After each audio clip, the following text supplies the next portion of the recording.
শ্রাবণ মাসে চতুর্থ সোমবারে বক্রেশ্বরের পরিবেশটা জাস্ট অসাধারণ ছিল। কারণ আজ বক্রেশ্বরে এমন কিছু দেখলাম যা সচরাচর দেখা যায় না। একদিকে ভক্তরা নিজেদের সাথে করে নিয়ে এসেছে মায়ের এত সুন্দর একটা মূর্তি, আর অন্যদিকে ভক্তদের এক দল বাসে করে একসাথে 50টি হাঁড়ি নিয়ে জল ঢালতে এসছে। তার সাথে এই রাত থেকে মানুষের লম্বা লাইন। এই সবকিছু নিয়ে বক্রেশ্বরের যে পরিবেশটা সেটা দেখলে আপনাদের মন জুড়িয়ে যাবে। তো চলুন ভিডিওটা একদম শেষ পর্যন্ত দেখতে থাকুন। হর হর মহাদেব বন্ধুরা, স্বাগত জানাই আমার আজকের ব্লগে। সবার প্রথমে তোমাদের আলাপ করায় আমার পিসির সাথে।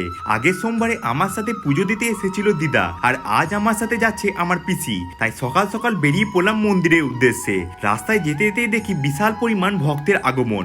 যেমন ভিড় তেমনই সব ধরনের ভান্ডারার আয়োজন করা হয়েছে এখানে। রাস্তায় ভিড় দেখতে দেখতে আমরা মন্দিরের সামনাসামনি চলে এলাম। সেই রাত থেকেই ভক্তদের বিশাল লম্বা লাইন পড়ে গেছে। ভেতরে ঢোকার পর তো পুরো অবাক। শত শত ভক্ত হাতে কলসি নিয়ে লাইনে দাঁড়িয়ে আছে বাবার মাথায় জল ঢালার জন্য। আর যাদের জল ঢালা হয়ে গেছে তারা মন্দিরের আশেপাশে বিশ্রামও নিচ্ছে। আর এই সবকিছুর মধ্যে চারিদিকে শুধু একটাই ধ্বনি কানে ভেসে আসছে, হর হর মহাদেব। অবশেষে লম্বা লাইন পেরিয়ে আমরা গর্ভ গিয়ে ঢুকে বাবার মাথায় কোনোভাবে জল ঢাললাম। বাবার পুজো শেষ করে আমরা চলে এলাম মা মহিষাসুর মর্দিনীর কাছে। আমার যেসব দর্শকরা কোনো কারণে বাবার মাথায় জল ঢালতে পারেনি বা আসতে পারেনি, আপনারা আমার এই ভিডিও থেকে দূর থেকে মাকে স্মরণ করুন।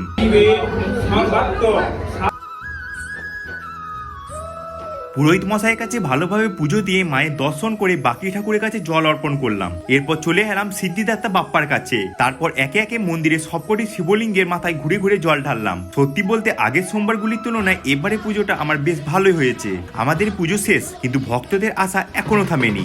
একদিকে বাজনা শব্দ, কেউ বাঘ কাঁধে জল নিয়ে আসছে, কেউ রাস্তায় ডন্ডি কাটতে কাটতে আসছে। আবার এক ভক্তের দল 50টি হাঁড়ি একসাথে বাঁশে বেঁধে নিয়ে আসছে। বাবার প্রতি ভক্তের এই ভালোবাসা আর শ্রদ্ধা সত্যি ভাষায় প্রকাশ করার মতো নয়। এভাবে আজকে চতুর্থ সোমবার সুন্দরভাবে সম্পূর্ণ হলো। আজকের ভিডিওটি কেমন লাগলো অবশ্যই কমেন্টে জানাবেন, আর মন থেকে একবার হর হর মহাদেব লিখে যাবেন। ভিডিওটি ভালো লাগলে প্রোফাইলটি অবশ্যই ফলো করে পাশে থাকবেন। দেখা হচ্ছে পরবর্তী ব্লগে।